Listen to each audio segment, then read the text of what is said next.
Morant. Blows by Primo. Attack! Jokic in the power. Here it goes. Got it. Denver has won. But that's my stubborn side. Like, it's easy to go somewhere and go win a championship with somebody else. It's easy. But this is the hard way to do it, and we did it. We welcome you into the Small Ball Podcast alongside my good friends Christian Dennis and Trevor Mickulin. We also have producer Andy right behind us. Andy, actually, go ahead. Let's go say hello really quick. Thanks, producer Andy. Way to use your mic. Thanks for using your mic, producer Andy. Producer Andy is in the doghouse. We're actually, all of us are in the doghouse. If you're listening on Spotify, we ask that you give us that 5-star rating. Hit that subscribe button if you're on YouTube right now. Ching, hit the bell, cling. Do whatever it is to keep up with our content. We're posting pretty darn frequently, but we did have a little bit of an oopsies. Not good. What happened, Scott? Yeah, let me tell you. We actually recorded an hour-long show last night. Yeah, it was really good. It was probably the best show we've recorded. Yeah. To this date. The issue is I said we recorded and we forgot to hit the record button, and so the show actually didn't save. Yeah. And maybe that's why our show was so great. We were just hanging out talking. It wasn't even a show. It's like one of the what ifs. It's like NBA player what ifs. What if so-and-so stayed healthy? What if small ball hit the record We would have button? made it. We would have made it. So today we are doing a very shortened show with our two favorite segments from last night. And we're going to be talking about Summer League basketball. And then we're going to do a nice little overview of the Indiana Pacers. But we first start in the Summer League. We've seen some players shine. We've seen some players maybe trying to shake off some rust. But we'll first focus on the shine. Paulo Bancaro has been phenomenal. He's officially been shut down. He doesn't need to play anymore. And, of course, Keegan Murray of the Sacramento Kings has been great as well.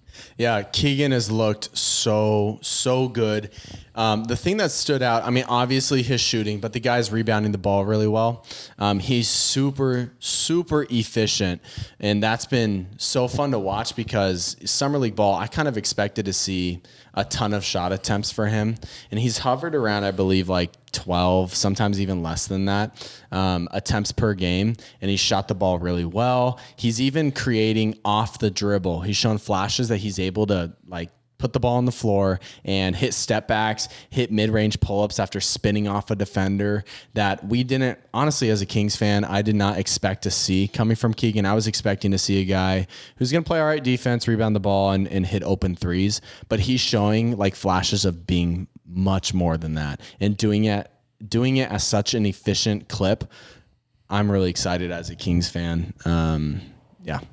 Yeah, no, definitely. I mean, I feel like Keegan is just a solid player, and you could tell he just has high basketball IQ, which is definitely something that's needed for the Sacramento Kings. But I kind of want to talk a little bit more about Paulo Bencaro. He has really proven that he should have been the number one pick.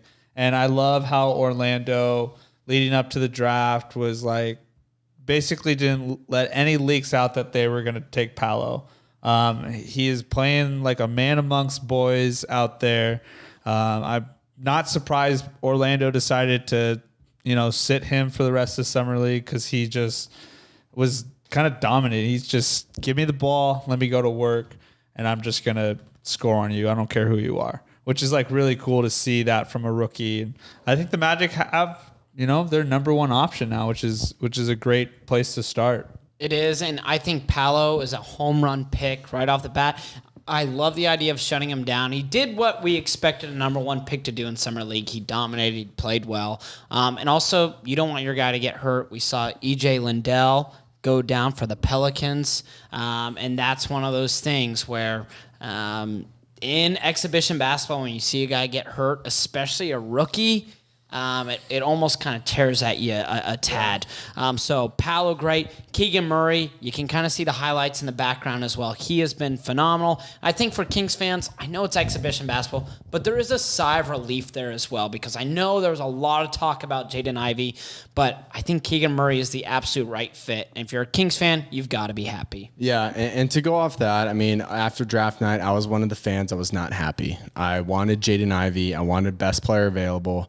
Keegan's play, and don't get me wrong, Jaden has looked really good in the time that he had. We all know he got hurt.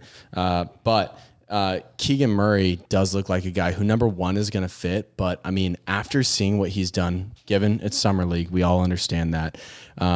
Seeing what he's done, maybe he was the best player available at, a guy with big size, a lot of length, and for the offensive ability he has, he's going to be such a good fit with Fox, Sabonis, and now you have, Kevin Huerter, Malik Monk, a ton of shooters on that team. The roster for the first time in a long time makes sense. I feel like the Kings are putting out actual NBA players this year, which like past years, your best player, way back when, Beno Udrih. Do you know who Beno Udrih is? Beno Drano, Kings fans. Yeah. I You probably don't know, but he was our best player at one point. And that team won like Marcus Thornton. Yep, there you go. Bucket. Yeah, John Salmons. You know these guys, Scott? No, none of them. These are Kings legends, man.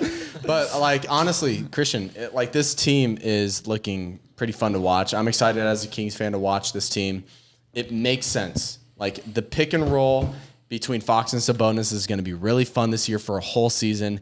And to have guys like Keegan Murray in the corner, Kevin Huerter, Malik Monk slashing, this is going to be an interesting team. And you add Harrison Barnes in there if he's still on the roster. But yeah, it's interesting. A lot of fun. I think it's a lot of fun, a fun future look at if you are a Kings fan, and a season to be excited for, which I think is great for any NBA franchise. Well, we talked about Paulo. We talked about how he's been a great number one pick. Let's look at a guy who was a projected first-round pick at one point, Jabari Smith Jr. Projected number one pick. Yeah, that's what I said, projected. You said first round. Oh, I'm sorry. all right. Projected number one. Yes. You understood what I meant. Yes. Jabari Smith Jr. goes to Houston number 3. Maybe not having the summer league he would have wanted, but Christian, I know we've talked a little bit, before the pod. Is some of the comments he's getting about being a bust, anything like that? Is that fair at all? No, not at all. Because it's Summer League, and Summer League is meant to be taken as a grain of salt. Although you want your players to show really good signs like how Keegan and Paulo is, that's really, really awesome. But that doesn't determine the fact that, they're going to be stars in the future. And a guy that is like Jabari Smith, who has the height, the length, the defensive ability, the shot, it's really hard for that person of that skills level to have a bust kind of label. And the fact that it's being thrown around on his name is kind of ridiculous. Yeah. Yeah. I mean, he didn't necessarily have the first couple games of Summer League. His last game, he went out there and played really well, had 19 on 3 of 5 from deep and 6 of 12 from the field. Jabari Smith, his role on the Rockets is going to be a spot-up three-point shooter and a guy who's going to play good defense. That's his role. In Summer League, it's different. He's the guy. He's the number 3 pick in the NBA draft. Teams, when you play the Houston Rockets Summer League team, they're going to circle his name and they're going to double him and focus in on him. When he's in the NBA, it's not going to be like that. He's going to be able to play his role of just spotting up, slashing, playing good defense. And I think you're going to see a lot of fans start to switch their take on him from being a bust to being a guy that, wow, this guy actually, he's shooting 43% from deep in his rookie year. He's playing incredible defense. I just see a lot of potential in Jabari Smith Jr., even though, it's Summer League. And the play is a lot different than when it gets into the regular season. It is. And he's only 19 years old. I think it's kind of beating a dead horse at this point, but it's exhibition basketball. And it's nothing more. I think it's a great time for guys who are kind of on that cusp of making some form of a roster, getting maybe a 2-way contract, that's where Summer League is great, and it's a great fan experience. There is worth in Summer League basketball, but you can't really take it much more than that. If a guy has a bad Summer League, or like Shaedon Sharpe, for example, he gets hurt in the first 5 minutes, and he's getting comparisons to Greg Oden. That's where it's like, what are we doing here? So if you're a Rockets fan, do not hit a panic button at all. Get in a different room, throw that button away for the time being, because I think there's a huge upside for Jabari Smith Jr. There's a reason why he was a potential top 1 pick, top 5, top 3. Houston, you're going to be happy with Jabari. Well, even though Jabari's had a little bit of a rougher Summer League, we have to talk about how great Tary Easton has been. Yeah. He has been awesome. And if you're going on Twitter, I feel like you can't go on Twitter and not see someone talking about how great Tary is. He's a dog. He's defensive. He's tough. I love his mindset. He's you're not going to punk him. He doesn't care who you are. He's going to go out there and he's going to be like, get out of my way. Tary does not say sorry. No. You like that? Tary's a dog. He is a dog coming out of LSU, and he's a guy that, obviously we've seen him spot up and hit open threes. He's done that in Summer League, and defensively, he's been playing so well. Tary Easton's a guy that I think slipped in the draft. He was my pick as a sleeper, and I think he's proving why. And we understand the Summer League, but I think he's showing flashes. The good players play well in the Summer League. He's showing why he deserved to be higher in that draft, and the Rockets got a steal with Tary Easton. Yeah, I completely agree. And as we move actually on into those coming weeks just before the season, we'll have a better understanding of what Jabari and Tary's roles will be in Houston, but you have to be happy with the potential there. Alrighty, guys. Well, we finished that first segment talking about Summer League. Now let's move into something that I think is even more enjoyable. We're going to talk about the Indiana Pacers. They have a lot of fun, young, new assets on this team. We can talk about Halliburton, Buddy Hield, but there's a new name among the horizon that might be joining Indiana soon. As the saying goes, when there's smoke, there is fire. Deandre Ayton in the mix. A lot of chatter about him going to Indiana. Christian, what do the Pacers need to do in order to acquire Ayton? Yeah, I mean, to get Ayton, you basically you're either going to do a sign and trade with the Suns, or you need to clear $4 million to extend the max contract to Ayton. And one way to do that is to trade a guy like Goga Bitadze, because I think he makes like $4.7 million. So that could be like a quick and easy trade. Send him to like a team like the Spurs, who are rebuilding, get like a 2nd-round pick. You might have to throw in a compensation. If you're a team that could just get a guy like Goga, a young player who played really well down the stretch, that's an easy sell for a team. Right. And two, you're trying to get that money basically freed up. So you gotta pay to do that. So not only are you giving up Goga, you probably have to throw in like a 2nd-round pick. And like I said about the Spurs, the Pacers own their 2023 2nd-round pick, which, as we can tell, the Spurs are not going to be good. So that could be a very high 2nd-round pick. So throw that in for Goga, get like a 2025 2nd-round pick. Just something random. That's one way to clear $4 million. And then that way they can offer the full max to Deandre Ayton. And then that's where it's on the Suns. Do they match it and then try to form that sign and trade? I doubt they just kind of wave their hands and say no. So that's kind of the options. It's either figure out a sign and trade for maybe less money, or clear the cap, give them the max, and then figure out a sign and trade with the Suns. Yeah, I feel like at that point, the Suns can see, all right, they have a guy under Miles Turner who would be a perfect get back. Not necessarily perfect. We understand he's entering into his final year of his contract, but he's a defensive guy. He's a rim protector who can stretch the floor for the Suns. not the best get back, but it's better than nothing. Better than letting the guy walk.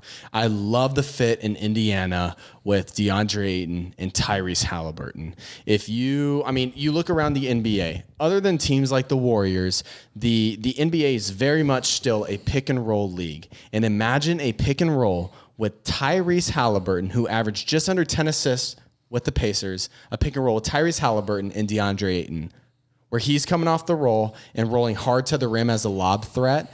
And Tyrese Halliburton obviously is a shooting threat, floater threat, mid-range threat. He's going to score from anywhere. If they're covering both of that and help side comes, the corner's open where you have Chris Duarte, Buddy Hield, Benedict Mathurin, Jalen Smith. They have filled this team with shooters, and I love the fit of DeAndre Ayton in Indiana. I think it's a wonderful fit. It's a huge upgrade from Miles Turner. And honestly, we've kind of talked, the Pacers are in that rebuild phase. How do you speed up a rebuild? You acquire great assets. Halliburton, obviously, one, and DeAndre Ayton would be two. So those would be two really quick upgrades, both at the guard and that center position that could really help Indiana out. And one key retention, Trevor, you've mentioned it, Jalen Smith, 3 years, $15 million. What does this actually do for the Pacers? Yeah, I mean, he was a guy coming into the offseason where it looked like slim chances for them to re-sign him, and they were able to get a deal done. Part of the deal, I don't know if you guys heard this, Rick Carlisle made it official in the welcoming press conference, but they promised him a starting position at the power forward spot. So he's going to be a starter. He played so well for them down the stretch with the team. He averaged 13 points per game, 8 rebounds, and shot 37% from deep with Indiana. And they got him in a basically giveaway from the Suns. I believe they signed him after he was waived by Phoenix. And so Indiana got themselves a gem. And so I'm really excited to see what Jalen Smith is able to do for the team. And they went out and they not only re-signed him, but I feel like they hit a home run with Benedict Mathurin based on his play in the summer league. He's looked really, really good, and they were able to clear the runway for Tyrese Halliburton to have a phenomenal season by trading Brogdon. Yeah, I mean, you mentioned cleared the runway. This is Halliburton's team now, and you need to have a focal point or a player to build around. Halliburton is that guy, and you mentioned Mathurin, an awesome pick if you're a Pacers fan. The Hoosier State, the founding fathers of basketball, Christian. But really, I love this pick in Mathurin. He was great off the ball, and that's what they'll want to expect from him early on in Indiana. And what I mean by great off the ball, I'm talking about his summer league games where a lot of catch and shoot, and that's going to be his expectation early on. He's not going to be a very ball-dominant player. He doesn't need to be. And he doesn't need to be, especially when you have a guy like Tyrese. So this is a great pick, but they also did great with Andrew Nembhard. Is a guy that maybe he doesn't have the same ceiling as other guards in the draft, but he's an older, more experienced player who can provide production right off the bat. Yeah, I could see him being like a Tyus Jones type of role, to where he's a smart guard. He's not going to turn the ball over. He's going to be able to hold it down when your starter is resting. He's going to be able to make that offense flow in that second unit. I'm really high on him, just to come in and be that, role playing backup point, because he's the type of guy that he's going to buy into whatever role they want him to do. Yeah, and I also want to kind of talk about Rick Carlisle coming onto the role beginning of last season, where his expectation was take us to the next step. We have a solid team that's in bottom tier of the playoffs, but they're making the playoffs. They're playoff basketball, and their expectation for Rick was, you know what, we've seen you do it in Dallas. Take this team to the next step. And halfway through the season, they realized this wasn't working. They blew it up, traded Sabonis away, got a young guy in Halliburton, and Rick Carlisle is in for the rebuild. It's a sped up rebuild, as you've mentioned. And so I think right now, to see Rick Carlisle's buy-in, to see Tyrese Halliburton as the focal point, as the main guy, you have to be excited if you're Indiana. You have to be. And now let's actually just focus now. The regular season is months away, but it's never too soon to actually talk about maybe predictions or goals for the team. Obviously, a goal is always we want to make the playoffs, but what are some goals that if you're on the Pacers or a fan of the Pacers, I should say, what are some things you want to see going into this season? Yeah, I mean, in that locker room, the goal has to be make the play-in. And as a rebuilding team, that has been cemented into the NBA as of yesterday, as this is going to be something moving forward, the play-in. If you're in that locker room, it has to be play-in is the goal. Do I necessarily think that that's a realistic goal sitting on the outside? I don't. I think for that franchise, the goal this year should, one, be see the young guys begin to progress, see Tyrese Halliburton take a massive step in his third season, and see these other guys take big steps. I think the other thing on the flip side, almost as big as getting talent in this league, is finding your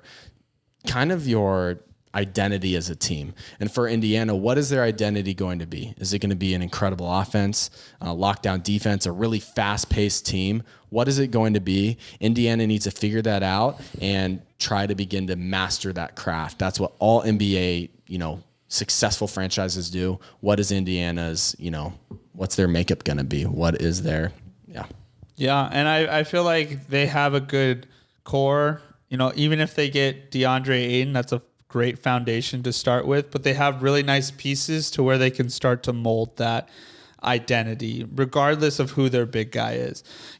Picking up Benedict Mathurin in the draft, you got a guy who's confident, who's going to, D up, he's going to shoot the three, he's going to cut off, the ball. He's a good player. And then you put him next to, Chris Duarte, who's going to be a second-year player, but he's like 25, so he might as well be like a 5-year player at this point. So you have nice pieces. You mentioned Jalen Smith, who can stretch the floor. Also, Isaiah Jackson is a very young, athletic big who in the Summer League game today, he had a fast break dunk, and he damn near took off from the free throw line. It was nuts. This dude's crazy athletic. So they have good pieces.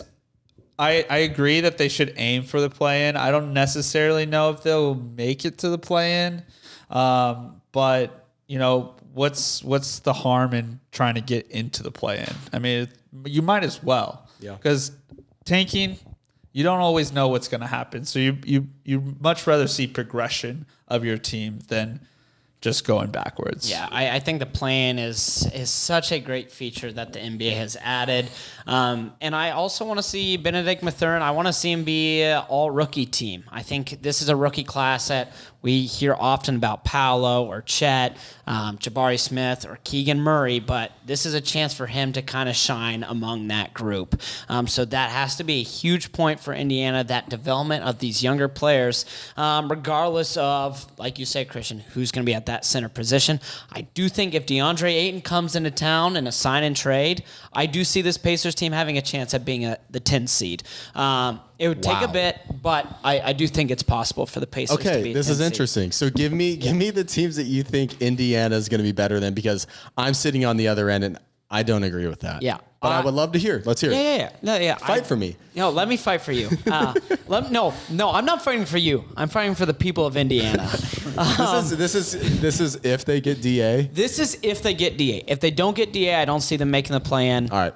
This is with DA. Paint me the picture, bro. Yeah. I close your eyes. I have my paintbrush in hand.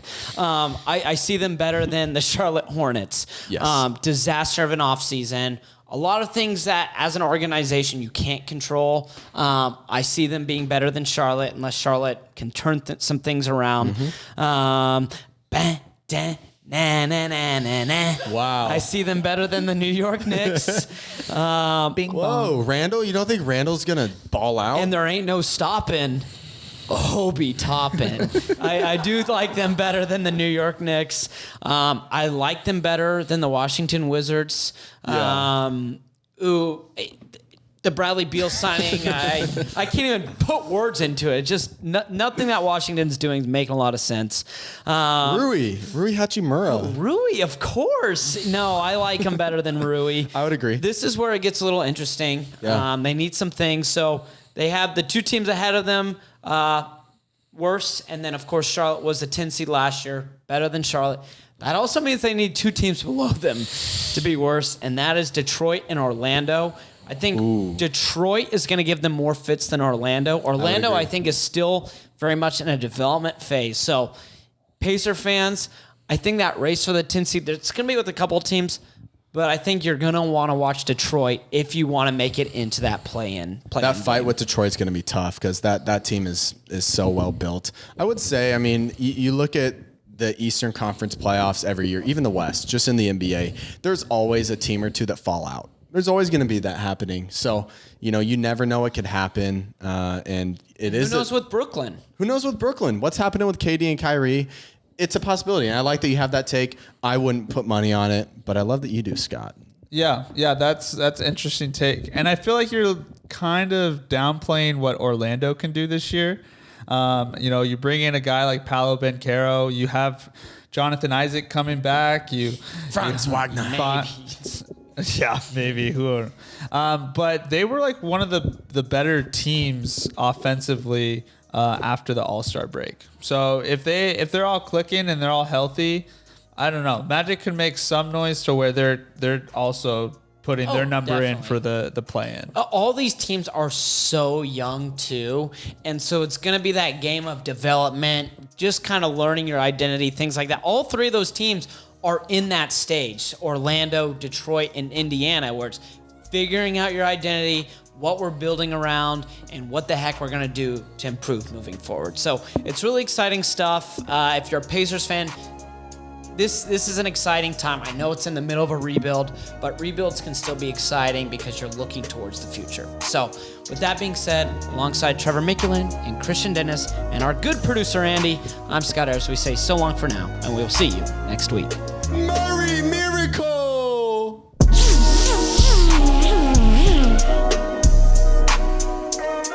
Hey, thanks for watching. Before you leave, don't forget to like and subscribe. We're the only NBA show focused on covering your favorite small market teams. Find us on all social media platforms at Small Ball Podcast.